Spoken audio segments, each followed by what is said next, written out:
افمن شرح اللہ صدرہ للاسلام، کیا بھلا وہ شخص جس کا سینہ اللہ نے اسلام کے لیے کھول دیا۔ ایک کردار ہے جس میں اس کا دل اسلام کے لیے کھل گیا۔ کسی چیز کا کھلنا کیا ہوتا ہے کہ پسندیدہ چیز کو اس میں جگہ دی جائے، یعنی دل کھلا کہ اسلام اندر آ جائے، سبمیشن اور اطاعت۔ مثلاً آپ کے گھر کا دروازہ ہے، آپ اس کے لیے کھولیں گے جس کو آپ اندر لانا چاہیں گے، جس کے لیے نہیں، مثلاً کوئی فقیر ہے، انوانٹڈ شخص ہے تو آپ بند ہی رکھیں گے۔ اسلام آپ کے دل کے دروازے پہ نوک کر رہا ہے۔ اب دیکھیے آپ کا رویہ کیا ہے کہ اس کے دروازے کھول رہے ہیں کہ آ جاؤ، یا انوانٹڈ ہے، ضرورت نہیں۔ تو مومن جو ہے اس کا دل اسلام کے لیے کھل جاتا ہے، اللہ تعالیٰ اس کے لیے پھر اپنی اطاعت آسان کر دیتا ہے۔ اسی لیے کہا کہ شرح اللہ نے کھول دیا اس کا سینہ اسلام کے لیے۔ فہو علی نور من ربہ، اور وہ اپنے رب کی طرف سے ایک روشنی پر چل رہا ہے، اس کو ایک روشنی نصیب ہوئی۔ اللہ تعالیٰ نے توفیق بخشی کہ انسان ان حقائق سے، ان مثالوں سے سبق حاصل کرے اور پھر اسلام پر مطمئن ہو جائے۔ شرح صدر کا معنی ہے اسلام پر اتفاق ہونا، اطمینان ہونا، یکسوئی ہونا، کسی قسم کا شک اور تذبذب باقی نہ رہنا کہ جو کچھ ہے درست ہے، ہر چیز کو قبول کر سکتا ہوں۔ کیونکہ جس چیز کے لیے انسان کے دل میں پورا اطمینان آ جاتا ہے، پھر اسے قبول کرنے میں اسے کچھ مشکل نہیں آتی۔ نقصان بھی ہو تو وہ اس نقصان میں بھی اپنا فائدہ سمجھتا ہے۔ یعنی یہ نور کب نصیب ہوتا ہے؟ جب خوشی سے انسان اسلام کو قبول کرتا ہے، یعنی صرف علم کی حد تک نہیں، سبمیشن کے لیول پر۔ فَوَيْلٌ لِّلْقَاسِيَةِ قُلُوبُهُم مِّن ذِكْرِ اللَّهِ۔ دوسرا کردار کیا ہے اس شخص کا کہ جس کا دل اللہ کا ذکر سن کر پہلے سے بھی زیادہ سخت ہو گیا۔ دوسرا کون ہے؟ جس نے اللہ کی باتوں سے کوئی سبق نہ لیا، بلکہ اس کا دل اللہ کی نصیحت سے اور سخت ہو گیا، یعنی دین کا علم اس کے لیے روشنی نہیں بنا، مزید بھٹکنے کا، بہکنے کا اور خسارے کا ذریعہ بن گیا۔ تو ایسے شخص کے لیے تو ہلاکت ہی ہلاکت ہے۔ اولئک فی ضلال مبین، ایسے لوگ کھلی گمراہی میں مبتلا ہیں۔ تو اس سے کیا پتہ چلتا ہے کہ دین کو جان کر، قرآن کو پڑھ کر، اسلام کو سمجھ کر پھر دو کردار سامنے آتے ہیں۔ ایک وہ جس نے کھلے دل سے اس کو لیا، سمجھا، خوشی سے قبول کیا، اس کے مطابق اپنا عمل بدل لیا، اور دوسرا وہ جو جان تو سب کچھ گیا، سمجھ گیا، لیکن کسی چیز کو دل میں جگہ نہیں دی کہ وہ عمل کا حصہ بن جائے، بلکہ اور ڈھیٹ ہو گیا۔ قاسیۃ قلوبہم من ذکر اللہ، یہ وہ شیطانی رویہ ہے جو لاجک پیش کر کے ہر بات کی تعویل اور بہانہ کر کے عمل سے جی چراتا ہے۔ ایسے لوگ پڑھ لکھ کر بھی بھٹک جاتے۔ فی ضلال مبین، کون سی تعویلیں ہوتی ہیں ایسی جو کسی اور کی نہیں، ہم اپنی بات کریں گے، میں اور آپ، ہم سب اپنی اپنی بات کریں گے کہ کہیں یہ ہمارے بارے میں نہ کہا جا رہا ہو۔ ان دونوں میں سے ہمیں کہیں تو اپنے آپ کو رکھنا ہے نا، کہ قرآن پڑھ کر، دین کا علم حاصل کر کے اللہ کے اس ذکر سے ہمارا دل کھلا، سبمیشن میں اضافہ ہوا، یا پھر اور ڈھیٹ ہو گئے کہ ہر چیز کا کوئی نہ کوئی بہانہ تلاش کرے، نہیں یہ حکم ایسے نہیں ویسے، جیسے اہل کتاب کرتے تھے، حجت بازی، ہیلا سازی۔ جیسے قرآن پاک کی ایک اور آیت میں بھی آتا نا کہ وَلَا يَكُونُوا كَالَّذِينَ أُوتُوا الْكِتَابَ مِن قَبْلُ فَطَالَ عَلَيْهِمُ الْأَمَدُ فَقَسَتْ قُلُوبُهُمْ وَكَثِيرٌ مِّنْهُمْ فَاسِقُونَ۔ اور وہ ان لوگوں کی طرح نہ ہو جائیں جنہیں پہلے کتاب دی گئی، پھر ایک لمبی مدت ان پر گزر گئی تو ان کے دل سخت ہو گئے، اور آج ان میں سے اکثر فاسق بنے ہوئے ہیں۔ اہل کتاب کی طرح نہ ہو جانا، جن کو اللہ نے کیا کیا، کتاب دی، پھر ایک لمبا عرصہ گزرا، پھر ان کے دل سخت ہو گئے، یہ چیزیں ان کو بس روٹین میں محسوس ہونے لگی، دلوں کے اندر سے احساس ختم ہو گیا۔ یعنی اہل علم کا ڈھیٹ پن ہوتا ہے نا، یہ اس کی طرف اشارہ ہے۔ ایک ہوتا ہے نا، ایک بیچارہ انجان لا علم شخص ہے، اس بیچارے کو پتہ ہی نہیں، پتہ چلا جتنا چلا اتنا مان لیا، اگر نہیں بھی پتہ، نہیں عمل کر رہا تو کم از کم دل تو ڈرتا نا اللہ سے۔ لیکن ایک وہ کردار ہوتا ہے کہ جس کو پتہ سب کچھ ہے، لیکن وہ ہر چیز کی تعویل رکھتا ہے اپنی ذہانت کی وجہ سے، انٹلیکٹ کی وجہ سے، اپنی ہوشیاری کی وجہ سے۔ وہ الفاظ کے ہیر پھیر سے آیتوں کا ایسا مفہوم نکال لیتا ہے کہ جس سے وہ عمل کو ایک طرف پھینک دے اور خود وہی کرے جو اس کی خواہش نفس کہتے. فرمایا اولئک فی ضلال مبین، ایسے لوگ کھلی گمراہی میں. اس میں جو آیت ہے اس میں لکھا ہوا ہے کہ کیا وہ شخص جس کا سینہ اللہ نے اسلام کے لیے کھول دیا وہ اپنے رب کی طرف سے ایک روشنی پہ چل رہا ہے. یہ ایک کیریکٹر ہے، ایک کردار ہے. کون سا؟ کہ جس شخص کا دل کھلا ہوا ہے. کس بات کے لیے کھلا ہوا ہے؟ اسلام کے لیے. اسلام کا لفظی معنی کیا ہے؟ اپنے آپ کو اللہ کے حوالے کرنا. یہاں دراصل دو کردار آمنے سامنے لائے گئے ہیں. ایک وہ جو قرآن پڑھ کر فائدہ اٹھاتا ہے، اور دوسرا وہ جو قرآن پڑھ کر فائدے کی بجائے اور نقصان میں چلا جاتا ہے. اب ان دونوں کرداروں کی خصوصیات دیکھ کر ہمیں خود کو پہچاننا ہے کہ ہم کون سا کردار ہیں. ایک کردار افمن شرح اللہ صدرہ للاسلام، کیا بھلا وہ شخص جس کا سینہ اللہ نے اسلام کے لیے کھول دیا ہو. اسلام یہاں اس معنی میں نہیں ہے کہ بطور دین. اسلام یہاں کس معنی میں ہے؟ سبمیشن، اطاعت، فرما برداری، جھک جانا.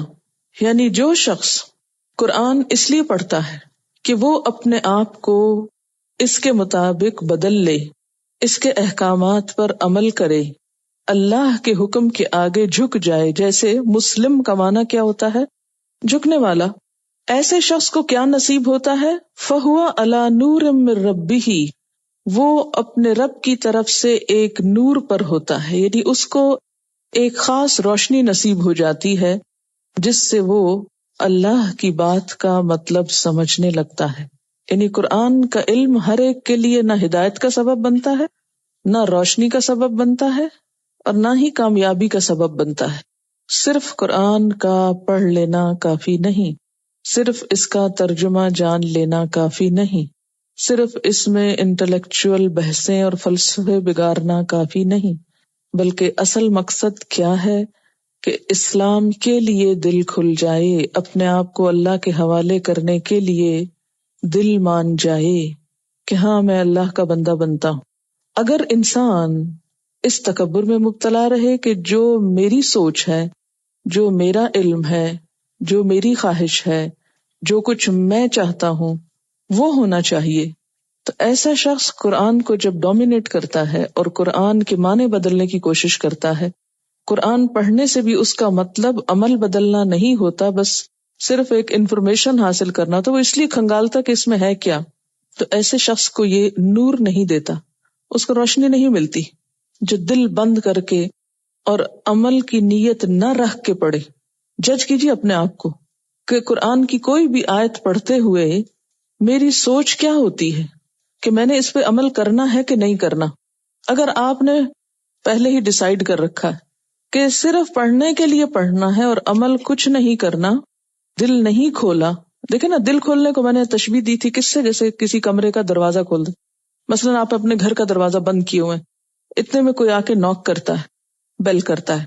آپ کیا کرتے ہیں؟ جھانک کے دیکھتے ہیں کون ہے یہ بیل کرنے والا. آپ دیکھتے ہیں کہ بہت عزیز دوست ہے کوئی، آپ فوراً سے دھڑ سے دروازہ کھول دیتے ہیں، خوشی کے مارے فوراً کھولتے ہیں آئیے. اور اگر آپ دیکھتے ہیں کہ کوئی انوانٹیڈ شخص ہے یا کوئی فقیر ہے مثلا، یا کوئی حقیر آپ کی نگاہ میں، سمجھنا تو کسی کو نہیں چاہیے لیکن غیر ضروری چیز ہے، تو آپ کیا کرتے ہیں؟ دروازہ بند کا بند رہنے دیتے ہیں. اس مثال سے سمجھیے کہ اللہ کا یہ کلام آ کر آپ کے دل کا دروازہ کھٹکھٹاتا ہے جب کسی بھی آیت سے آپ سامنا ہوتا ہے. اگر آپ کو حقیقی معنوں میں اس کی قدر ہے، اس سے محبت ہے، اس کو اللہ کا کلام سمجھتے ہیں اور اللہ کی عظمت آپ کے دل میں ہے کہ واقعی وہ سب سے بڑا ہے اور اس کی بات سب سے سچی ہے اور اس میں کوئی شک نہیں، اس کے ماننے میں میرا فائدہ ہے، اس کے ماننے میں میرے لیے انعام ہی انعام ہے، تو آپ کیا کریں گے؟ دل کھول دیں گے. ویلکم، سمعنا و اطعنا. بنی اسرائیل نے کیا کہا تھا؟ سمعنا و عصینا، سنا ہے ہم نے، مانیں گے نہیں. تو شرح صدر کس کا ہوتا ہے؟ کھول دیتا ہے دروازہ کون؟ جو یہ نیت رکھتا ہو کہ ماننا ہے، میرا رب بہت بڑا ہے، مجھے اس کے حکم کے آگے جھکنا ہے. اس کا دل کھل جاتا ہے اور پھر کھلتا چلا جاتا ہے. اور جب دل کھلتا ہے اور قرآن اندر داخل ہونے لگتا ہے تو یہ قرآن اللہ کا کلام ہے. پھر اس کھلے دل کے اندر اس کا ایک نور آتا ہے، ایک روشنی، ایک خوشی، ایک سکون، ایک اطمینان، اور پھر دل اس کلام کے ساتھ انوالو ہو جاتا ہے. پھر سوتے جاگتے اٹھتے بیٹھتے ہر وقت یہ آپ کے سوچوں کا حصہ بن جاتا ہے. آپ اسی کی روشنی میں ہر چیز کو دیکھتے ہیں. قرآن پڑھنے سے پہلے بھی آپ کے پاس ایک روشنی تھی، وہ قرآن کے بغیر کی روشنی تھی، وہ دنیا کے علوم کی روشنی میں روشنی تھی. کیونکہ ہر علم ایک روشنی ہوتا ہے نا، لیکن ہر روشنی کا رنگ مختلف ہوتا ہے. جیسے ٹیوب لائٹ کا رنگ اور ہے، اسی طرح کچھ اور روشنیاں ہوتی ہیں، اور خود روشنی کے اندر کئی رنگ ہیں. تو آپ دیکھیے کہ جس طرح کی روشنی ہوگی نا، اسی رنگ کی چیزیں نظر آئیں گی نا. چاند کی روشنی میں چیزیں مختلف نظر آتی ہیں اور سورج کی روشنی میں مختلف نظر آتی ہیں. بالکل اسی طرح دنیا کے علوم پڑھ کر زندگی اور رنگ کی نظر آتی ہے. اس دنیا کا رنگ کچھ اور نظر آتا ہے. قرآن کا نور جب بندے کے اندر آتا ہے تو ہر چیز کے لیے نقطہ نگاہ، سوچ بدل جاتی ہے. ہر چیز کی حقیقت مختلف نظر آنے لگتی ہے. چیزیں وہی ہیں، بدلتا کچھ بھی نہیں، صرف آپ کا دل بدل جاتا ہے، اندر بدل جاتا ہے. اصل خوش قسمت انسان وہی ہے کہ جس کو قرآن کا نور مل جائے. قرآن کا علم نہیں کافی، یاد رکھیے، قرآن کا علم کافی نہیں. کوئی شخص جو یہ دعویٰ کرے کہ میں قرآن پڑھ چکا ہوں اور بہت سال لگا چکا ہوں اس پر، لیکن اس کو نور نہیں نصیب ہوا، اس نے اپنا آپ اس کے مطابق بدلا نہیں، بدلنا چاہا نہیں. اپنی سوچ، اپنے جذبات، اپنی خوشی، اپنے غم، اپنا سب کچھ اس کے مطابق کرنے کا ارادہ ہی نہیں کیا. اسلام کے لیے جھکنے کے لیے کھولا ہی نہیں دروازہ، حوالے ہی نہیں کیا خود کو اللہ کے. ایسے شخص کو یہ روشنی نصیب نہیں ہوتی. وہ قرآن پڑھنے کے باوجود بھی کچھ اور ہی روشنیوں میں دیکھتا ہے دنیا کو. ایسے شخص کے لیے قرآن کا علم پھر فائدے کی بجائے الٹا نقصان دہ ہوتا ہے. فویل، یہی علم اس کے لیے ہلاکت کا سبب بن جاتا ہے، تباہی کا سبب بنتا ہے. کیوں؟ اس لیے کہ وہ خود بھی بھٹکتا ہے، اوروں کو بھی بھٹکاتا ہے، خود بھی گمراہ ہوتا ہے، اوروں کو بھی گمراہ کرتا ہے. فویل للقاسیۃ قلوبہم من ذکر اللہ، تباہی ہے ان لوگوں کے لیے جن کے دل اللہ کے ذکر سے اور سخت ہو گئے اور ڈھیٹ بن گئے، وہ اور دین کے دشمن بن گئے. ان کے لیے یہی قرآن، جیسے حدیث میں آتا ہے نا، القرآن حجت لک او علیک. کتنے چھوٹے سے لفظ ہیں، 3. القرآن حجت لک او علیک. قرآن یا تو تمہارے لیے حجت بنے گا، تمہارے حق میں یا تمہارے خلاف. قیامت کے دن یا تمہارے حق میں سفارش کرے گا یا تمہارے خلاف مقدمہ کرے گا. یا اللہ پکڑو اس کو، اس نے مجھے مذاق کا نشانہ بنا لیا تھا، مجھے پڑھتا تھا. ہاں، وہ حدیث بھی ہے، نبی صلی اللہ علیہ وسلم نے فرمایا کتنے ہی قرآن پڑھنے والے ایسے ہیں کہ قرآن ان پہ لعنت کرتا ہے. کتنے ہی قرآن پڑھنے والے ایسے ہیں والقرآن یلعنہ، قرآن اس پہ لعنت کر رہا ہوتا ہے. کیسے؟ اس کی ایک چھوٹی سی مثال ہے. مثلا قرآن پاک میں اللہ تعالیٰ فرماتے ہیں لعنت اللہ علی الکاذبین، جھوٹوں پر اللہ کی لعنت ہے. اب ایک شخص تلاوت فرما رہا ہے لعنت اللہ علی الکاذبین، یاد کر رٹ رہا ہے جیسے حفظ کر رہے ہیں، اور دوسری طرف قرآن رکھ کے بیٹھتا ہے. استاد پوچھتا کتنی دفعہ پڑھا؟ کہتا ہے استاد جی 10 دفعہ ہو گیا. کیا کیا اس نے؟ جھوٹ بولا. اور وہ جو لعنت اللہ علی الکاذبین پڑھ کے بیٹھا ہے وہ کس پر گئی؟ اسی پہ گئی نا جس نے جھوٹ بولا. ایسے بہت سے کھیل اور ایسی بہت سی زیادتیاں ہم خود اللہ کے دین کے ساتھ کرتے ہیں. کبھی آپ نے سوچا نہیں کہ آخر کیا وجہ تھی کہ عرب کی اس بدو قوم کے پاس یہ کتاب آئی تھی اور وہ دنیا کی امام بن گئی؟ آج ہم مسلمانوں کے پاس بھی وہی کتاب ہے بغیر کسی چینج کے، اور ہمارے لیے روز ذلت کا سبب بن رہی. ہم ہر آنے والے دن میں نیچے جا رہے ہیں. فرق کیا ہے ہم دونوں میں؟ یہی کتاب ان کے پاس تھی، وہ چمک اٹھے، ان کو نور نصیب ہو گیا. یہی کتاب آج ہمارے پاس ہے اور ہم ذلیل و خوار ہو رہے کہ نہیں ہو رہے؟ کہاں عزت ہے ہماری؟ کہاں سے ہے؟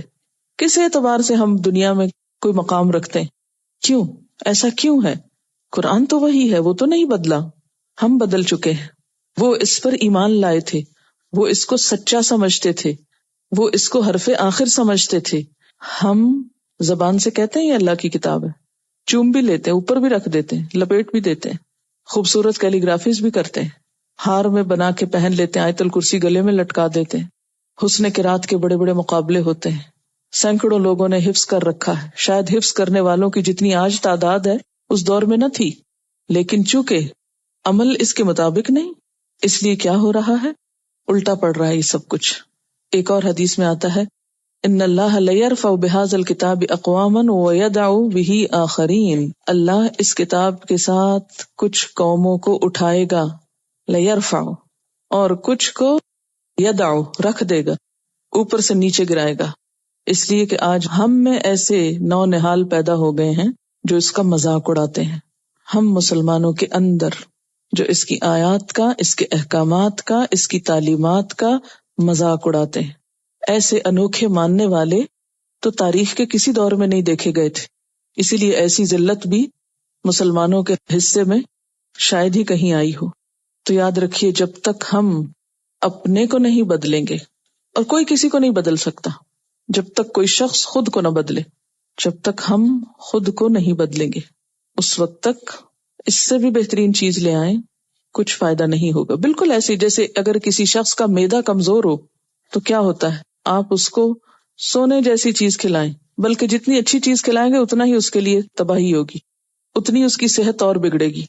کمزور معدے والوں کو تو ہلکی غذائیں کھلائی جاتی ہیں نا، اگر ذرا بھی ہیوی چیز کو کھلا دیں گے تو ان کی طبیعت اور خراب ہو جائے گی، وہ ان کو طاقت نہیں دے گی، وہ ان کی موت کا سبب ہو سکتی۔ تو جب تک ہمارے اندر یہ نیت نہیں ہے نا کہ یوں دل کھول دیا ہے، جو آئے گا مان لیں گے، اس وقت تک پورا فائدہ نہیں ہو سکتا۔ نیت تو کریں، مشکل یہ ہے کہ ہم نیت بھی نہیں کرتے، پھر اللہ جانتا ہے نا، وہ دیکھ رہا ہے کہ کس کا معاملہ کیا ہے۔ ہم ڈرتے ہیں، یہ نیت کرتے ہوئے ڈرتے ہیں کہ ہے پھر زندگی مشکل ہو جائے گی، کیسے مان لیں یہ سب کچھ۔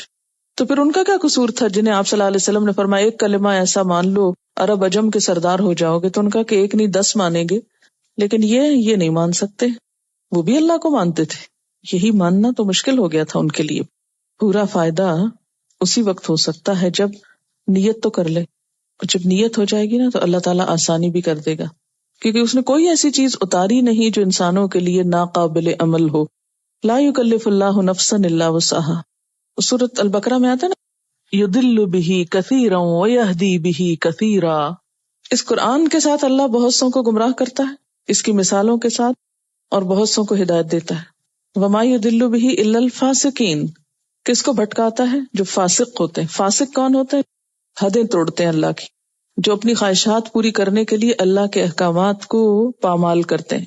جب بھی قرآن کی کوئی آیت پڑھتے ہیں تو فوراً کیا سوچتے ہیں، یہ تو فلاں کے بارے میں کہی گئی ہے، کچھ کافروں کے لیے، کچھ یہودیوں کے لیے، کچھ عیسائیوں کے لیے، کچھ منافقوں کے لیے ہے، اور آج کے دور میں بھی اگر کچھ آیتیں ہیں ویلڈ تو وہ تو دوسروں کی خرابیوں کے لیے، اور ان کو ہم نے سمجھانا ہے اس کے ساتھ، خود اپنے لیے۔ کتنے لوگ ہیں جو ہم میں سے کہتے ہیں وَأَنَا أَوَّلُ الْمُسْلِمِينَ، اور سب سے پہلے سر اطاعت جھکانے والا میں ہوں۔ اگر انسان ابلیس کا ساتھی بن جائے تو وہی کچھ کرے گا جو اس نے کیا، کہ جب اس کو جھکنے کے لیے کہا گیا تو اس نے دلیلیں تلاش کر لی، لاجک پیش کرنے شروع کر دی اور بات نہیں مانی۔ اسی لیے قرآن جو ہے وہ ساری زندگی سمجھتے رہنے کی چیز ہے، اور جتنی دفعہ آپ اس کو پڑھیں گے پڑھائیں گے آپ حیران ہو جائیں گے کہ واقعی ایک میریکل ہے کہ کوئی اور چیز اس کے مقابلے کی نہیں کہ جو اس طرح دل پہ حاوی ہو جائے۔ وہ سخت دل جو ہے پتھر کی طرح نا، کہ پتھروں میں سے بھی پانی پھوٹ پڑتا ہے، لیکن جو انسانوں کے دل پتھر ہوتے ہیں پھر ان کے اندر جذب کچھ نہیں ہوتا، جو کچھ جاتا اوپر سے ہی بہہ جاتا ہے، اور وہ سوکھے کے سوکھے رہ جاتے ہیں۔ یہ کسی نے لکھ کے بھیجا، اللہ کا ذکر بارش کی طرح ہے۔ امیجن کریں کہ اگر بارش ہو رہی ہے اور بہت سارے برتن پڑے ہیں، کچھ الٹے اور کچھ سیدھے، بارش ہوگی تو جو برتن الٹے ہوں گے ان پر پانی تو پڑے گا، مگر بارش تھمنے پر وہ خشک ہو جائے گا، مگر جن برتنوں کا منہ کھلا ہوگا ان کے اندر تک پانی جائے گا، اس میں بھی اگر کہیں کریک ہے تو تھوڑا شاید کم جائے۔ اس لیے قرآن کا علم، اللہ کا ذکر اسی دل میں جائے گا جو ہر طرح کی آلائشوں سے اور کریکس سے پاک ہو۔ قرآن کلام الہی ہے، ایک حیران کر دینے والا کلام۔ پھر ایسا کیوں کہ اس کو سن کر کچھ کا سینہ نہیں کھلتا، دل سخت ہو جاتے ہیں۔ بہت سے اس کو پڑھتے بھی ہیں مگر گمراہ ہو جاتے ہیں۔ بہت سے ایسے بھی بدقسمت ہیں کہ جتنا سنتے ہیں اتنا ہی ان کی نفرت میں اضافہ ہوتا ہے۔ ایسا کیوں ہوتا ہے؟ نمبر 1، قرآن پاک اللہ کا پاک کلام ہے. اسے دل میں جگہ دینے کے لیے دل کو پرانے نظریات اور عقائد سے پاک کرنا پڑتا ہے. جب تک غیر جانبدارانہ اپروچ کے ساتھ دل کو کھولا نہ جائے، قرآن دلوں پر اثر نہیں کرتا. تو جب قرآن پہنچتا ہی نہیں تو سختی کیسے دور ہوگی؟ یعنی صرف پہنچنے سے تو بات نہیں بنے گی. تو ایسے ہی نا جیسے ایک پانی آپ کے پاس رکھا ہے لیکن آپ پی نہیں رہے، صرف ہاتھ بھگو رہے ہیں یا منہ پہ چھینٹے مار رہے ہیں، تو اس سے پیاس تو نہیں بجھ سکتی. دوسری بات، وہ لوگ جنہیں قرآن سے ہدایت نہیں بلکہ اپنے ذاتی مقاصد کی کامیابی چاہیے، جو اللہ کے ذکر میں اپنے باطل نظریات کے لیے سرٹیفکیٹ ڈھونڈتے ہیں، اپنی بدعات کے لیے لائسنس چاہتے ہیں، یا اپنی خواہش نفس کی تائید میں توجیہیں تلاش کرتے ہیں، انہیں یہ سب مل جاتا ہے مگر وہ نور نصیب نہیں ہوتا جو اطاعت کرنے والے کو ملتا ہے. تیسری بات، جو ذکر ظاہریت کے لیے کرتے ہیں وہ قرآن کو فقہی بحثوں اور علمیت جتانے کے لیے سیکھتے ہیں، یعنی علمیت جتانے کے لیے، دوسروں کو یہ بتانے کے لیے کہ ہم قرآن پڑھے ہوئے ہیں. انہیں 2 + 2 4 کرنا تو آ جاتا ہے، اور یوں وہ بے عمل عالم بن کر بے نور ذکر کے ساتھ شیر کی گھال میں بھیڑیے بن جاتے ہیں اور کئی لوگوں کے ایمان کھا جاتے ہیں. چوتھی بات، ایک اور سخت دلوں کی مثال مذہبی گھرانوں کے وہ بچے جنہیں حکمت تبلیغ کو ملحوظ خاطر رکھے بغیر قرآن و حدیث سنائی جاتی رہی، وہ اٹھیں تو، وہ ہنسے تو، کھائیں یا کھیلیں تو غرض کے بے موقع بے محل بغیر یہ دیکھے ہوئے کہ لوہا گرم ہے یا نہیں ضرب پہ ضرب لگائی گئی، اور اس طرح ان کے کان ان الفاظ کے عادی ہو جاتے ہیں مگر نہ دل سے سنا ہوتا ہے، لہٰذا دل پہ کچھ اثر نہیں ہوتا. اور اس طرح جو ہی ماں بولنا شروع کرتی ہے تو بچے اپنے کانوں کے سوئچ آف کر لیتے ہیں اور یوں سن کر نہیں سنتے. اللہ کے ذکر کی بے موقع اوور ڈوز ان کے دلوں کو سخت کر دیتی ہے، اور پھر قرآن کی دل دہلا دینے والی آیات بھی انہیں ہلا نہیں پاتی. اکثر اوقات ایسے افراد دوہری زندگیاں گزارتے ہیں، وہ گھر میں مسلمان ہوتے ہیں اور باہر جو ان کا جی چاہے وہ کرتے ہیں. ایسے لوگوں کو دیکھ کر میں سوچتی ہوں اللہ جانے سزا کا زیادہ مستحق کون ہوگا. اللہ ہمیں ایسے مبلغ بننے سے بچائے. قرآن شفا ہے، ہمیں اس کی صحیح ڈوز اور وہ بھی بروقت دینے کی حکمت عطا فرمائے تاکہ ہم بھی کسی کی دل کی سختی کا باعث نہ بنے. کیا شرح صدر کے لیے شرط ہے کہ بعد میں عمل بہت حد تک پرفیکٹ ہو؟ دیکھیں، دل کھلا ہے تو کچھ نہ کچھ کوشش میں لگے ہوئے ہیں، قدم بقدم آگے بڑھ رہے ہیں.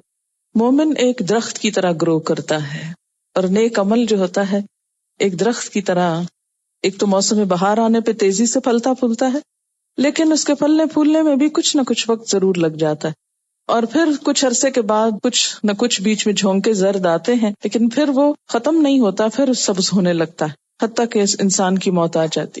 اللہ نے بندہ مومن کو ایک اچھے درخت سے تشبیہ دی.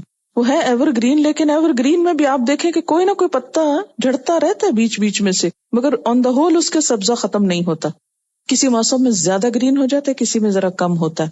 یعنی ایور گرین ٹری جو گرو آہستہ آہستہ آہستہ کرتا چلا جاتا ہے حتیٰ کہ مضبوط بن جاتا ہے. یہ فویل للقاسیۃ قلوبہم من ذکر اللہ، یہ کب ہوتا ہے؟ اللہ کا کلام پڑھ کے پھر دل سخت ہوتے ہیں. یہ کب ہوتے ہیں؟ جب تعویلیں کر لی جاتی. قرآن پڑھ کے ڈھیٹ کب ہوتا ہے انسان؟ ہمارے معاشرے میں ایسے لوگ پائے جاتے ہیں جو کہتے ہیں آخر ہم نے بھی قرآن پڑھا ہے.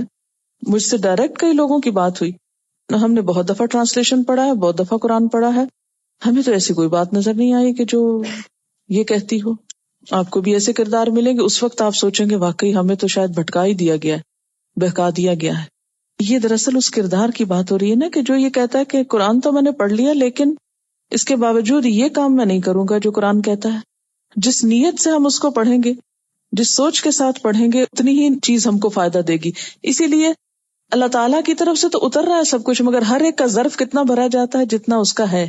بارش ہوتی ہے، اگر آپ بالٹی رکھیں گے تو بالٹی کا پانی بھر جائے گا، اگر آپ ایک گلاس رکھیں گے تو گلاس بھرے گا. وہ چشمہ تو بہہ رہا ہے، ڈپینڈ کرتا ہے آپ نے آگے کیا رکھا ہوا ہے. جو جس نیت سے پڑھے گا اسی طرح کے معنی نکالے گا. عمل کی نیت سے پڑھے گا تو عمل کی باتیں نکلیں گی. خوف اس وقت تک نہیں آتا نا انسان کے رونگٹے اس وقت تک نہیں کھڑے ہوتے جب تک کہ انسان اس کو اپنے اوپر نہیں لیتا نا یقین کے ساتھ. ویسے قرآن کی ہوتا ہے نا جب یہ آیات آ رہی ہوتی ہیں جس میں جہنم کا تذکرہ ہے، تو جب تک اس کو ہم اپنے اوپر نہیں لے کے یقینی طور پہ دیکھتے ہیں کہ میرے ساتھ بھی ہو سکتا ہے، اس وقت تک سنجیدگی نہیں آتی. مثلاً کہیں آگ لگی ہوئی ہو تو ہمیں نہیں تکلیف ہوتی جب تک ہمارا ہاتھ نہ اس میں پڑ جائے. ہم قرآن کو خود اپنے لیے نہیں لیتے نا، ہم سمجھتے ہیں دوسروں کی باتیں، یعنی اپنی بدعمالیوں کے لیے جسٹیفیکیشن ڈھونڈ لیتے ہیں. اب جیسے ارتھ کویک وغیرہ کے لیے بہت ساری ریزنز بنا لیتے ہیں. دل سخت جب ہوتے ہیں نا، کہ جب دل انوالو نہیں ہوتا، عقل سے انسان سوچتا رہتا ہے نا. ایک بچے کے رونے پہ ماں کیوں رو پڑتی ہے اور باپ کیوں نہیں روتا؟ اس لیے کہ اس کا دل ہے اس میں اور اس کی عقل ہے. اس پہ عقل غالب ہے، اس پہ دل غالب، تو اثر مختلف ہے. اچھا ایسا کیوں ہوتا ہے کہ جب اپنا کوئی فوت ہوتا ہمیں رونا آتا اور دوسرے دیکھ کے ان کو کوئی اثر ہی نہیں ہوتا؟ کیونکہ وہ ہماری بات ہے نا. تو جس چیز میں ہم اپنے کو انوالو کر لیں گے نا، مجھے نقصان ہو سکتا ہے. پھر دیکھیے کہ طرز عمل بدلتا ہے کہ نہیں بدلتا. قرآن ایک ایسی کتاب ہے نا جو دل پہ اتری. باقی جو علوم ہیں وہ عقل کی پیداوار ہوتے ہیں. جیسے شعر جو ہے وہ عموماً دل کا جذبات کا اظہار ہوتے ہیں نا، تو اس سے کیا ہوتا ہے، دوسروں کے اوپر جلدی اثر ہوتا ہے. قرآن کے علم اور دوسرے علوم میں فرق یہ ہے کہ دوسروں میں خود کو انوالو کرنے کی ضرورت نہیں ہوتی، لیکن قرآن کا علم اس وقت تک آتا نہیں جب تک خود کو بیچ میں نہ رکھو. اس لیے کہ فیہ ذکرکم، یہ تمہاری اپنی باتیں ہیں. فویل للقاسیۃ قلوبہم من ذکر اللہ، پس ہلاکت ہے ان لوگوں کے لیے جن کے دل سخت ہو گئے اللہ کے ذکر سے. ہم تو ہمیشہ یہی پڑھتے رہے کہ اللہ کا ذکر دلوں کو اطمینان دیتا ہے، سکون کا باعث ہوتا ہے، خشیت الہی پیدا کرتا ہے. لیکن یہاں تو کچھ اور ہی لکھا ہوا. یہاں لکھا ہوا یہ ہے کہ تباہی ہے ان لوگوں کے لیے جن کے دل اللہ کے ذکر سے، اللہ کی نصیحت سے اور زیادہ سخت ہو گئے. ایسا کیوں ہوتا ہے کہ کچھ لوگوں پر ریورس ایفیکٹ ہوتا ہے، الٹا اثر ہوتا ہے. ان کو ایک ہی چیز سے فائدے کی بجائے نقصان ہوتا ہے. وہی دوا جو ایک کی زندگی بچانے کا سبب بنتی ہے دوسرے کے لیے موت کا سبب بن جاتی. ایسا کیوں ہوتا ہے؟ اللہ کے ذکر سے تو دل نرم ہونے چاہیے، اللہ کے ذکر سے دل سخت ہو گئے. تو کیا ذکر میں کوئی خرابی ہے؟ کیا وجہ ہے؟ ایسا کیوں ہوتا ہے؟ اس کے اسباب کیا ہیں؟ وجوہات کیا ہیں؟ کسی نے لکھا کہ میں ہمیشہ سوچتی تھی کہ اتنے لوگ جو قرآن کو انٹلیکچولی بہت اسٹڈی کر چکے ہیں وہ اس سے ہدایت کیوں نہیں پاتے؟ کیونکہ آگے لکھا نا اولئک فی ضلال مبین. آج مجھے اس کا جواب مل گیا ہے کہ نہ وہ اسے اس طرح سنتے ہیں جس طرح رب چاہتا ہے کہ سنیں، نہ اس طرح پڑھتے ہیں جیسے رب چاہتا ہے کہ پڑھیں. اس کے بہترین حصے کی پیروی ہی نہیں کرتے بلکہ فضول بحثوں میں مبتلا ہو جاتے ہیں اور اپنے سینے اسلام کے لیے کھلنے ہی نہیں دیتے. جیسے قرآن پاک کی ایک اور آیت میں بھی آتا نا کہ یوم لا ینفع مال ولا بنون، جس دن مال اور بیٹے فائدہ نہ دیں گے، کام نہ آئیں گے، الا من اتى اللہ بقلب سلیم، مگر جو اللہ کے پاس قلب سلیم لے کر آئے، سلامت دل لے کر آئے. قیامت کے دن کی بات ہو رہی ہے کہ اس روز مال کام نہیں آئے گا، اولاد کام نہیں آئے گی. دنیا میں اگرچہ بہت سی چیزیں پائی جاتی ہیں لیکن دو چیزوں کا بطور خاص تذکرہ ہے، مال اور اولاد کا، کہ یہ کام نہیں آئیں گے. اس لیے کہ دنیا میں انسان ان دو چیزوں کی محبت میں باقی چیزوں کی نسبت کچھ زیادہ ہی گرفتار ہے. مال کے بارے میں اللہ تعالیٰ فرماتے کہ وَإِنَّهُ لِحُبِّ الْخَيْرِ لَشَدِيدٌ، اور وہ مال و دولت کی محبت میں بری طرح مبتلا ہے. اور اسی طرح وَتُحِبُّونَ الْمَالَ حُبًّا جَمًّا، اور تم مال کی محبت میں بری طرح گرفتار ہو. اور اسی طرح اولاد بھی، انما اموالکم و اولادکم فتنہ، تمہارے مال اور تمہاری اولاد تو ایک آزمائش ہے. ایک اور جگہ پر ان من ازواجکم و اولادکم عدوا لکم فاحذروہم، تمہاری بیویاں اور تمہاری اولاد میں سے بعض تمہارے دشمن ہیں، ان سے ہوشیار رہو. تو یہ ایک بہت بڑی حقیقت ہے کہ یہ دو چیزیں انسان کی کمزوری ہیں. دنیا میں انسان کے غلط رویوں کے عمومی طور پر ذمہ دار بھی یہی دو عناصر ہیں. انسان کو بتایا یہ جا رہا ہے کہ جن دو چیزوں کے پیچھے تم اپنے آپ کو ہلاک کر رہے ہو، اور جن دو چیزوں کے حصول میں اور ان کو چاہنے میں اور ان کو سنبھالنے میں اور ان کی خاطر جو اپنی تمام طاقت اور صلاحیت استعمال کر رہے ہو، یہی دو چیزیں قیامت کے دن انسان کو پوچھیں گی بھی نہیں. پھر یہ کہ دنیا میں جیسے کوئی مشکل پیش آتی ہے تو عموماً وہ مشکلات دو طرح سے حل ہوتی ہیں. جیسے کچھ کام مال سے ہو جاتے ہیں اور کچھ اولاد کر دیتی. لیکن قیامت کے دن جو مصیبت پڑے گی، اس روز وہ دکھ درد نہ مال سے دور ہوگا اور اس دکھ درد اور تکلیف میں اولاد بھی نہیں کام آئے گی. انسان اگر اپنی اولاد کو فدیے میں دے کر خود بچنا چاہے اس دن کے عذاب سے تو بچ نہ سکے گا. ہاں، جو چیز وہاں کام آئے گی، جو چیز اللہ تعالیٰ انسان سے چاہتا ہے وہ کیا ہے؟ اللہ. یہ اللہ کا لفظ قابل غور ہے. من اتی اللہ بقلب سلیم، جو اللہ کے پاس قلب سلیم لے کر آیا، سلامت دل. مال اور اولاد کی بجائے جو چیز ریکوائرڈ ہے وہ قلب سلیم ہے. گویا آخرت میں نجات پانے کے لیے، آخرت کی مشکلات سے نبٹنے کے لیے قلب سلیم ہی چاہیے. قلب سلیم کے علاوہ کوئی اور قلب نہیں چاہیے. اچھا، قلب کی بات یہاں کیوں کی گئی؟ اس لیے کہ مال اور اولاد میں سے بھی خاص طور پر بیٹے، ان دو چیزوں میں انسان کا دل لگ جاتا ہے. دنیا میں بھی زیادہ دل لگنے کا سبب عموماً یہی دو چیزیں ہوتی ہیں، مال کی کثرت اور بیٹوں کا ہونا. دنیا کے غموں سے عموماً یہ دو چیزیں بے نیاز بھی کر دیتی ہیں. تو چونکہ انسان اپنا دل ان کو دے ڈالتا ہے، مال کے لیے اور اولاد کے لیے اپنا دل ہار بیٹھتا ہے. فرمایا کہ جس دل میں مال اور اولاد کی محبت بسی ہوئی ہوگی، اللہ کو وہ دل نہیں چاہیے وہاں، بلکہ وہ دل چاہیے جو قلب سلیم ہو. اللہ کا کیا معنی ہوتا ہے؟ جیسے ہم کہتے ہیں لا الہ الا اللہ، تو اللہ کا لفظ بہت اہم ہے، مگر سوائے یعنی ایکسکلوسیولی کیا چاہیے؟ قلب سلیم. اگر قلب سلیم کے علاوہ کوئی اور قلب پیش کیا تو وہ قبول نہ ہوگا. اچھا، بات یہ ہے کہ صرف قلب کی بات کیوں کی گئی ہے؟ اس لیے کہ قلب زندہ ہو تو انسان زندہ ہے. اگر قلب پہ کچھ بیت جائے تو انسان باقی نہیں رہتا. اگرچہ لفظ قلب یا دل استعمال ہوا ہے لیکن مراد سارا انسان ہی ہے. من سے ویسے بھی انسان کی طرف اشارہ ہو رہا ہے، الا من یعنی انسان، مگر جو انسان، جو شخص، جو کوئی قلب سلیم کے ساتھ حاضر ہو. نبی صلی اللہ علیہ وسلم نے بھی فرمایا نا کہ اذا صلحت صلح الجسد کلہ واذا فسدت فسد الجسد کلہ الا وہی القلب. انسان کے جسم میں گوشت کا ایک ٹکڑا ہے، اگر وہ درست ہو گیا سارا جسم درست، اگر وہ بگڑ گیا سب کچھ بگڑ گیا. سن لو، وہ دل ہے. دل ہی ایک ایسا آرگن ہے نا جو کسی وقت بھی آرام نہیں کرتا، مسلسل کام کرتا ہے.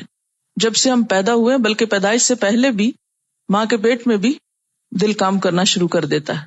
اگر یہ کام نہ کرے اور یہ اپنی صحیح حالت پر نہ ہو تو انسان صحیح حالت پر قائم رہ نہیں سکتا، انسان سروائیو نہیں کر سکتا. تو دنیا میں بھی زندگی کی بنیاد کیا ہے؟ قلب. اور آخرت میں بھی زندگی کی بنیاد اور اچھی زندگی کی بنیاد قلب، لیکن صرف قلب سلیم. الا من اتی اللہ بقلب سلیم. اب یہ قلب سلیم کیا چیز ہے؟ قلب تو دل ہے اور سلیم کا لفظ سلامتی سے نکلا ہے. سلامت دل، محفوظ دل، بے عیب دل، ہر خرابی، بیماری، بگاڑ، فساد سے پاک دل. کون سی خرابی اور کون سی بیماری؟ خرابیوں میں مثلاً پہلی خرابی شرک اور بدعت، اللہ کے نافرمانی کے کاموں سے خالی دل. جس کا دل اللہ کی نافرمانی میں لگتا ہی نہ ہو، اللہ کی نافرمانی کو دل ہی نہ چاہے، دنیا کی محبت اور دنیا کی چکا چون اور دنیا کی رونق سے محفوظ دل، کہ وہ یہ سب کچھ دیکھے مگر کسی بھی چیز میں اس کا دل نہ لگے، کوئی بھی چیز اس کو اپیل نہ کرے، دل میں جگہ نہ پکڑے. اسی طرح ہر برے جذبے سے، حسد، شک، بدگمانی، نفرت، عداوت، بخل، ان سارے جذبات سے پاک دل. بات یہ ہے کہ دل ایک ایسی سینٹرل جگہ ہے جسم میں کہ جو چیز وہاں جگہ بنا لے وہ پورے جسم کو اپنی لپیٹ میں لے لیتی. مثلاً اگر شرک وہاں جگہ بنا لے تو سارے دین کا بگاڑ ہو جاتا ہے، ساری عبادات کا ستیہ ناش ہو جاتا ہے. اگر مال کی محبت یہاں جگہ بنا لے تو کیا ہوتا ہے؟ انسان اپنے رشتوں کو، اپنے قریب عزیز اور بہت سی قیمتی چیزوں کو اس پر قربان کر دیتا ہے. اسی طرح اگر اس دل میں کسی کے لیے حسد پیدا ہو جائے تو حسد سے بھرا ہوا دل پورے جسم کو اور پورے ایکشنز کو اور پوری ایکٹیویٹی کو اپنی لپیٹ میں لے لیتا ہے. چہرے کے تاثرات سے لے کر ایکشنز اور انسان کا رویہ اور چال ڈال ہر چیز اس میں انوالو ہو جاتی. اگر کسی کے لیے بدگمانی ٹھہر جائے اس دل میں، مثلاً اللہ کے بارے میں شک ٹھہر جائے، اس کے رسول صلی اللہ علیہ وسلم کے بارے میں کوئی ایک چھوٹی سی بات پہ شک ٹھہر جائے، یا کسی بھی جگہ پر یہ کانٹا اٹک جائے، تو انسان آگے نہیں چل سکتا، کوئی کام پھر صحیح ہو ہی نہیں سکتا. آپ نبی صلی اللہ علیہ وسلم کی صحیح اطاعت کر ہی نہیں سکتے جب تک آپ ان کو اپنے دل میں جگہ نہ دیں. اسی لیے کیا فرمایا، خدا کی قسم تم میں سے کوئی شخص مومن ہی نہیں ہو سکتا، اس کا ایمان ہی مکمل نہیں ہو سکتا جو اللہ کے رسول صلی اللہ علیہ وسلم کو اپنے والدین، اولاد اور تمام انسانوں سے بڑھ کے نہ چاہے. کیوں کہا گیا من احب للہ وابغض للہ واعطى للہ ومنع للہ فقد استکمل الایمان. جس نے اللہ کے لیے محبت کی، اللہ کے لیے بغض رکھا، اللہ کے لیے کچھ دیا، اللہ کے لیے روک دیا، اس نے اپنا ایمان مکمل کر لیا. قلب سلیم کا ہونا، دل کا محفوظ ہونا تمام نیک اعمال کی بنیاد ہے. دیکھیں کہ ارادے، نیتیں، عزائم، یہ سب بھی تو دل کے اندر ہوتے ہیں. آپ بظاہر دکھاوے میں بہت کچھ کرتے رہیں، لیکن اگر دل ساتھ نہیں، نیت نہیں، تو کچھ بھی قبول نہیں، بڑے سے بڑی عبادت قبول نہیں. پھر اسی طرح بسا اوقات دل ایک چیز کو چاہتا ہے اور آپ اسے پلٹاتے ہیں اللہ کی اطاعت کی طرف، تو آپ نے کیا کیا، دل کو محفوظ کر لیا. مثلاً دل میں بخل بھرا ہوا ہے، کسی کو کچھ دینے کو دل نہیں چاہتا، آپ اس جذبے کو کاٹ کے، اس کو ختم کر کے اپنے آپ کو پلٹاتے کہ نہیں مجھے دینا ہے، دل کی مانتے نہیں، تو آپ نے دل کو برباد ہونے سے، ضائع ہونے سے بچا لیا. یعنی قلب سلیم کا مطلب یہ نہیں کہ آپ کے دل میں کوئی برا خیال آئے ہی نہ، اس کا مطلب یہ بھی نہیں کہ آپ کے دل میں دنیا کی کوئی محبت یا کسی بھی چیز کی کوئی محبت آ نہیں سکتی، یہ تو ہو ہی نہیں سکتا. یا نعوذ باللہ کوئی شرک والا یا اللہ تعالیٰ اور رسول اللہ صلی اللہ علیہ وسلم کے بارے میں کوئی برا وسوسہ آ نہیں سکتا. صحابہ کرام میں سے ایک صحابی نے کہا تھا نا، یا رسول اللہ صلی اللہ علیہ وسلم، بعض اوقات وہ باتیں ہم چاہتے نہیں لیکن اچانک ہمارے دماغ میں ایسی آ جاتی ہیں کہ ان کو منہ پہ لائیں، اس سے بہتر ہے کہ ہم جل کر کوئلہ ہو جائیں. یعنی اچانک دل میں کوئی ایسی بات آ جاتی، ایسا وسوسہ آ جاتا، بدگمانی آ جاتی. اب کیا مطلب کہ دل محفوظ نہیں رہا، سلامت نہیں رہا، کہ وسوسہ آ کیوں گیا؟ دنیا کی کسی چیز سے محبت ہوئی، اب یہ کہ یہ ہونی نہیں چاہیے تھی، آنی ہی نہیں چاہیے تھی اس چیز کی محبت، کسی چیز میں اٹریکشن محسوس ہوتی، ہونی نہیں چاہیے، یہ تو نہیں ہو سکتا. پھر دل محفوظ کیسے ہے اگر یہ نہیں ہو سکتا؟ محفوظ اس طرح کہ ہر وہ ناپسندیدہ چیز جو اندر آ جائے اس کو نکال باہر کیا جائے کوشش کے ساتھ. مثلاً آپ دیکھیں کہ دل کو آپ ایک گھر سے مثال دے دیں، جیسے ایک گھر ہوتا ہے، کیا زلزلے نہیں آئیں گے؟ آئیں گے. آتے ہیں تو کیا ہوتا ہے، کریکس پڑ جاتے ہیں نا گھروں میں.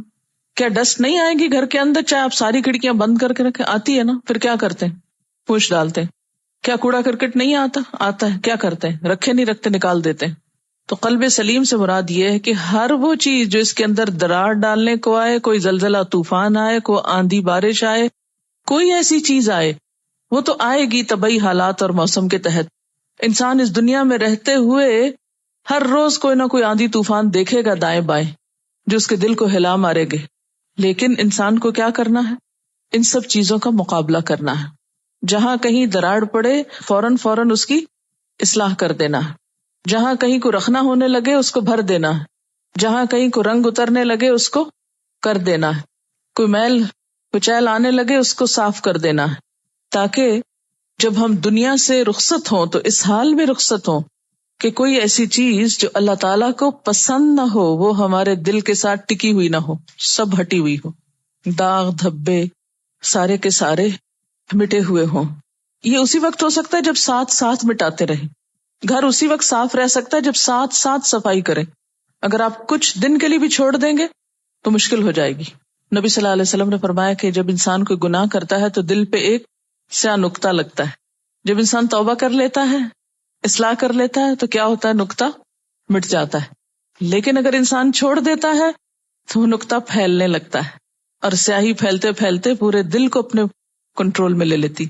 علامہ اقبال نے کہا تھا نا، یہ مال و دولت دنیا، یہ رشتہ و پیوند، یہ مال اور یہ رشتے، ان سے انسان کو محبت ہوتی ہے، لیکن بتان وہم و گما لا الہ الا اللہ. یہ کیا ہے؟ بت ہیں جن کو انسان پوجتا ہے. کون سے؟ خیالی. اپنا خیال ہوتا ہے نا جو کسی بھی چیز کو خوبصورت یا بدصورت کر دیتا ہے. یوم لا ینفع مال ولا بنون الا من اتی اللہ بقلب سلیم. ایک عام صحت مند دل ہے جس کا رنگ خوبصورت ہے، صحت مند، لیکن ایک سگریٹ پینے والے انسان کا دل ہے. سگریٹ کے دھوئیں سے دل کا حال یہ ہو جاتا ہے. آپ صلی اللہ علیہ وسلم نے سیاہی کا ذکر کیا تھا نا. اسی طرح اس سے ہم امیجن کر سکتے ہیں کہ جب ہم گناہ کرتے ہیں تو کیا ہوتا ہے. یہ صحت مند دل، قلب سلیم جو ہوتا ہے، قلب بیمار ہو جاتا ہے اور گناہوں کی میل سے سیاہ ہوتا چلا جاتا ہے.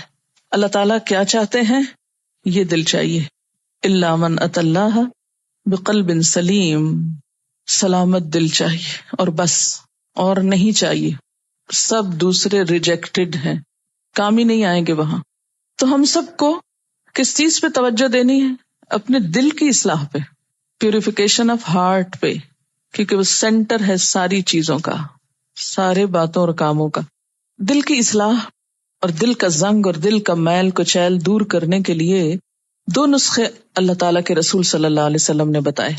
آپ نے فرمایا کہ دلوں کو زنگ لگ جاتا ہے جیسے لوہے کو لگتا ہے. تو لوگوں نے عرض کیا یا رسول اللہ صلی اللہ علیہ وسلم، لوہے کا زنگ دور کرنا تو ہم جانتے ہیں، دلوں کے زنگ کو کیسے دھوئیں، کیسے دور کریں؟ آپ نے فرمایا 2 چیزیں، کثرت سے قرآن کی تلاوت اور موت کی یاد. موت کو یاد رکھو گے تو دنیا کی محبت کم ہوتی جائے گی. اب آپ نے قرآن پڑھ لیا، اب آپ اگر صرف تلاوت کریں تو بھی انشاءاللہ وہ فائدہ دے گا. کثرت سے تلاوت کو معمول بنا لیں. اور خاص طور پر ایک بات ہمیشہ یاد رکھ، جس وقت دل ڈاواں ڈول ہونے لگے، جس وقت اداسی ہونے لگے، جس وقت پریشانی ہونے لگے، جس وقت ایمان کا لیول کم محسوس ہو، کچھ بھی دیر کیے بغیر قرآن کھول لیں. کہاں سے؟ جہاں سے بھی کھل جائے. ضروری نہیں کہ کوئی خاص صورت سلیکٹ کریں، کھول لیں، جو سامنے آئے پڑھنا شروع کر دیں. اس وقت تک پڑھتے رہیں جب تک افاقہ نہ محسوس کریں، جب تک شفا نہ ہو جائے.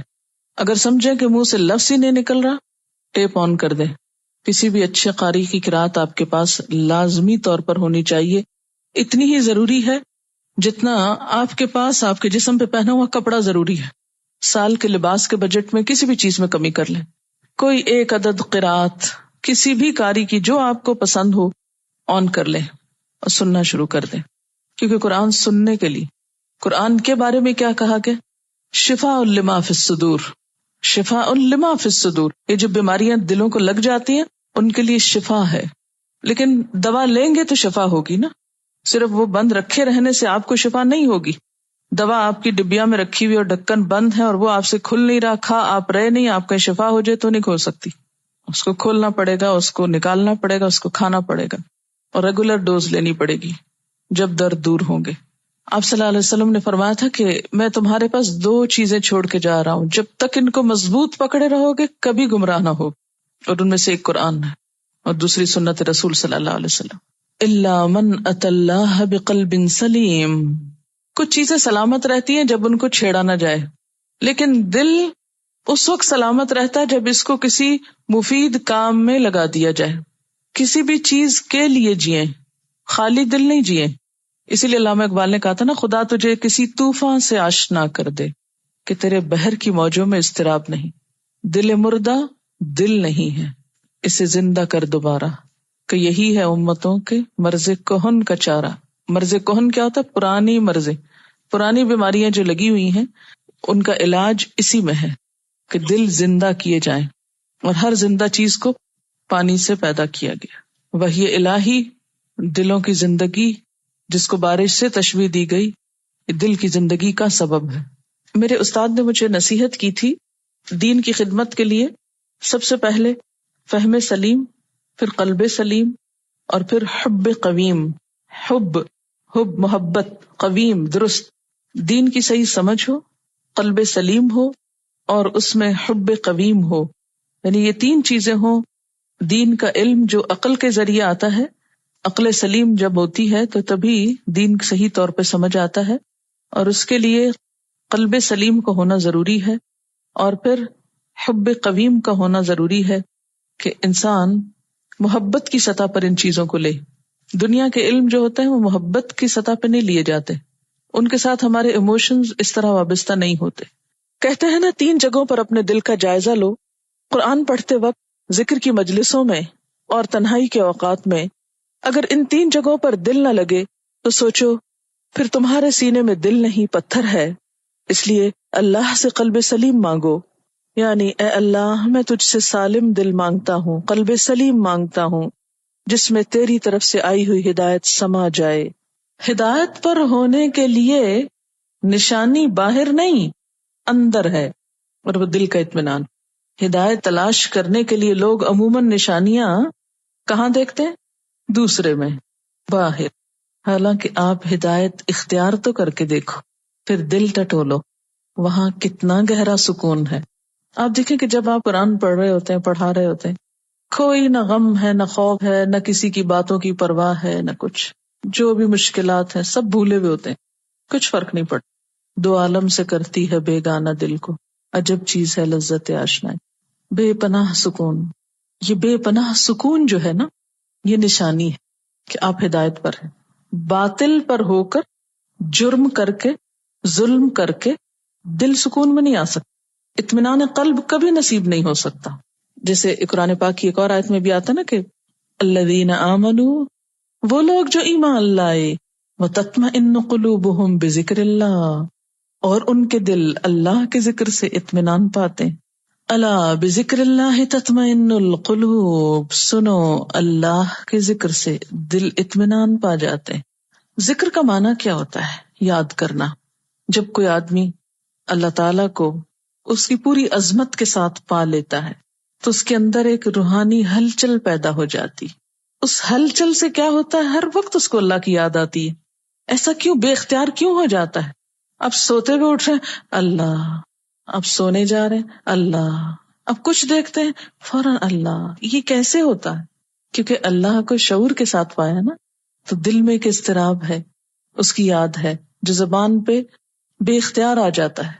کبھی زبان سے شکر کے کلمات نکلتے الحمدللہ، کبھی ڈر لگتا ہے تو کہتے استغفر اللہ، کبھی کوئی اچھی چیز دیکھتے ہیں ماشاء اللہ، حیرت ہوتی سبحان اللہ. ہماری تو لغت سے یہ باتیں نکل گئیں، اور ہم کو تو یہ لفظ بولنے میں بھی شرم آتی ہے. اب لوگ کیا کہیں گے، ملانی ہو گئی. یہ ملانی کے الفاظ نہیں ہیں، یہ اللہ کی محبت کرنے والوں کے بے ساختہ جملے. لیکن آپ دیکھیں کہ آج کے لوگ بڑی بڑی گاڑیوں میں بیٹھ کر، بڑے بڑے گھروں میں رہ کر، بڑے بڑے عہدوں اور جابس پہ اطمینان سے محروم ہیں، عجیب پریشانی کا شکار ہے. جتنی مادی ترقی بڑھی اتنی بے سکونی بڑھی. ہر طرف کمفرٹ دینے والے سامان موجود ہیں، تھک کارپیٹس، بھاری پردے، بھاری فرنیچر، بہترین کھانے، عمدہ لباس، لیکن سکون نام کی چیز کوئی نہیں. یہ سب چیزیں اجنبی اور منہ چڑھاتی نظر آتی ہیں. کیوں؟ حقیقی خوشی نہیں لوگوں کے چہروں پر. مصنوعی مسکراہٹ کے پیچھے ایک فکر کی لہر ہے جو صاف دیکھی جا سکتی ہے. کیوں؟ اس کی وجہ کیا ہے؟ اس کی وجہ یہ ہے کہ خوشی تو روح کو ہوتی ہے نا، اور روح کا سامان قرآن ہے جو روح الامین لے کر آئے، اور ہم اس کو خوش کرنا چاہتے ہیں مادی چیزوں سے. مثلاً بچہ کھلونا مانگ رہا ہے اور ہم اس کو کھانا کھلانے لگ جائیں تو وہ خوش ہو جائے گا. وہ کہے مجھے کھلونا چاہیے اور آپ کے آؤ کھانا کھاؤ، اور چیخے گا میں کھلونا مانگ رہا ہوں آپ مجھے کھانا کھلاتے، کیونکہ وہ تو عام طور پہ بھی اس کو کھانا نہیں اچھا لگتا. ہمارا حال یہی ہے، جس چیز کی خوشی جس چیز میں ہے وہی ملے گی تو روح خوش ہوگی. آپ دیکھیں کہ ایک انسان سے مل کر آپ کو خوشی ہوتی، وہ نہ ملے سینکڑوں لوگ ملتے رہیں آپ کو، دل کا کیا حال ہوتا ہے؟ خوش ہوتے ہیں آپ؟ نہیں. اور وہ ایک مل جائے